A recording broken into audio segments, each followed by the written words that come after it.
Welcome to Subramani. I'm going to talk to you about an extremely good habit called journaling. Most of us, when we were younger, maintained a diary. Our diary would contain our darkest secrets. Then suddenly you would stop writing. Then suddenly you'll start writing. So for many people, it was a habit, and for many people, they would start in fits and starts and then stop. But it is one of the best things that you can do for if you want to improve in any field, improvement in any field. So if you want to get to be a better runner, if you want to diet, if you want to become a better investor, generally if you want to become a better person, right? So even if you are reading books like Atomic Habits, writing down what changes you're making in your day-to-day thing, right? How do you improve as a runner on a day-to-day basis? So you just run more, you run longer and for more regularly. So earlier you were running 2 days a week, then you will make it 3 days a week, you will make it 5 days a week. Slowly up your body from running for 10 kilometers, from 10 you go to 11, from 11 you go to 12. That is how you become a marathon runner, right? So one day you're running 42 or you're running 89, you're running comrades. How does it happen? By that small incremental steps to improve. And for that you need to have a running journal, in which you write down how much you ran today, how you felt, right, things like that. So it can also be done electronically. So you maintain a running journal, and secondly you also maintain, say, an investment journal. Especially if you are picking stocks, it is very useful. Say, why did I buy this stock? Why did I buy this share? Is it worth buying? What are my thoughts? And then you read it after 3 months, 6 months, 1 year, you realize what mistakes you made and how you were wrong. You thought that particular industry will do well, in that industry a particular company will do well, and you write down why you thought so. Did somebody tell you? Was it your own research? After your own research, what did you do? Did you talk to somebody about it? Write down as much in detail as possible, but don't make it a fetish that you will write down everything. Then it will become a problem, in the sense that you may get too bored, right? So it's like writing down your expenses. You say dog expenses, right, or pet expenses. You just write all pet expenses in one. Don't say, oh, vet expenses was so much, food expenses was so much, in the food this brand was so much. Don't do that much of detailing. Initially it looks good, but later on you'll get bored doing it, you'll not do it. So children's school expenses, school bus, tuition, whatever, just club it under one.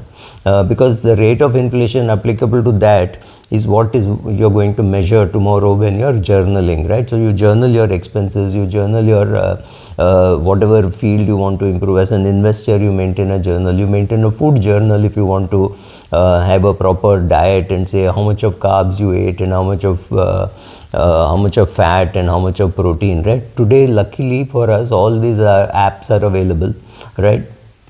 So you just, and many of those apps are free. So go, and if you like the app and you are using the free portion, and at the later stage you want to upgrade, you can upgrade. Don't buy an app on day one, right? And I somehow feel that investment journals are better off being maintained in the physical form. That way you will write down and then you can't cut, right? You will not be able to, because it's very easy for people to say, oh, in March 2020 you should have invested. The question is, if you maintain a journal, you know how you felt exactly in March 2020. You thought, oh, this is going to be end of the world, right? So on that day, will you be able to invest? The answer is, of course, in retrospect people can say, oh, you should have invested. But when you maintain a journal, you know exactly how you felt in the month of March 2020. So what happens is, next time if there is some panic, you can go back and read and say what you thought on such a bad on such a bad month, and therefore you lost out opportunity. So next time when there is a market fall of 30%, you're far better prepared, because you know last time when the market fell 30%, the market recovered. Please also understand, when I say broad things like this, I just mean the index recovered. There could be fund schemes which never recovered. So if you are buying because the overall market is very weak, or something has happened in US or Europe because of which the market has crashed, one item I can tell you will definitely bounce back is the index, right? So buy the index in such situations. I'm digressing, sorry, but largely diary lets you note down, let's say a food journal, and you realize that at 4 p.m. you were with friends, you were about to have a cup of tea, and suddenly you saw a samosa and you had a samosa and you had no reason to have a samosa. That's fine, you had it, but at least journal it. And on that day, maybe you have a very light dinner because you say, oh, 50% of my capacity to eat has already been taken away, therefore I'll compensate there.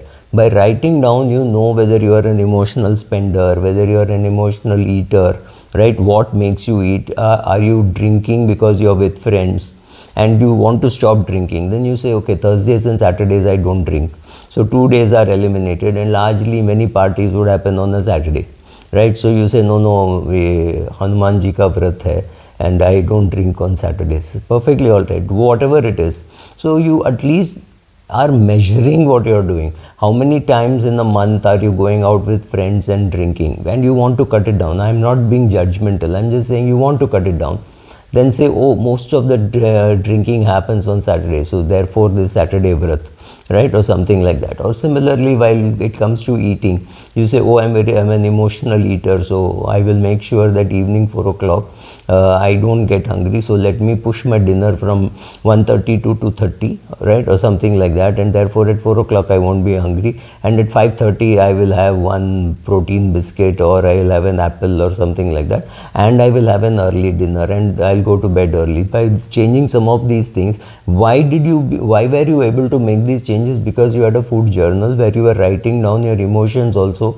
Oh, I ate this, my mom made this, so therefore I ate this, my wife made this, or I made this, whatever, right? So reasons for eating, reasons for not eating, reasons for investing, reasons for picking up a particular share, reasons for selling a particular share, or what you think about the economy, right? You start writing down, then you realize that you are as good or as bad as any expert. Your ability to predict the markets is not there, right? And if it is there and you are consistently able to meet some fund managers, then find out maybe whether you have any career options in the financial service industry. Maybe you can become an analyst, maybe you can become an advisor. Think of those possibilities. So journaling is a very good habit. I'm not saying today people have lost it, because my daughter does maintain a journal which is a personal diary. You can do it electronically, it can be done. Many apps allow you to, right? If you are investing and you're investing through an app, you can definitely do it. Or you can simply maintain your own physical diary in which you will write down. Both have their pluses and minuses, and I think it's a very good way to monitor your journey. For example, if you have decided that you will lose 12 kilos in the next 1 year, which means you want to lose 1 kilo per month, which is about 250 grams per week. It's never going to be linear. You will lose 1 month, you will not lose 1 month, or you will lose 1 week, you will not lose 1 week. Then there will be Diwali, so you will overeat sweets, or there will be some like this marriage season, so you will attend weddings and you will overeat. And then when you maintain a journal, you realize that it is in the weddings that you are overeating. So in the weddings, just don't go to the food section, or if you go to the food section, minimize the damage by going with friends, sharing. Okay, if your wife comes along then and you want to eat the sweets, so take a sweet, eat half of it. When you write down your journal and you start looking at what has happened in the past, your own mental controls come into play, saying, oh, at this time I should not be in this location because of which I ate, or things like that. Just writing down. For example, if you start measuring the number of steps that you take in a day and your target is say 15,000 steps, when you're at 14,000 and you're nearing your house, or you're 13,700, you realize that you're only 1,300 steps away from the target. Chances are you will take a turnaround, you'll walk extra, you will park the car in a different location, or any of those things you will do and say, okay, let me make up this 17, just because you set yourself a target, right?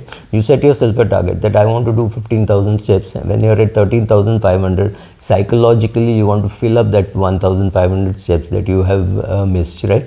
Similarly, you will do things in debt, you will do that in investing. Even if you're a big spender, you can journaling helps. So what all can journaling be used for? It can be used for debt repayment, it can be used for investments, it can be used for diet, it can be used for exercise, it can be to improve as a cyclist or as a walking person, right, or a running person. So all those things journaling will help, and journaling will help you write better.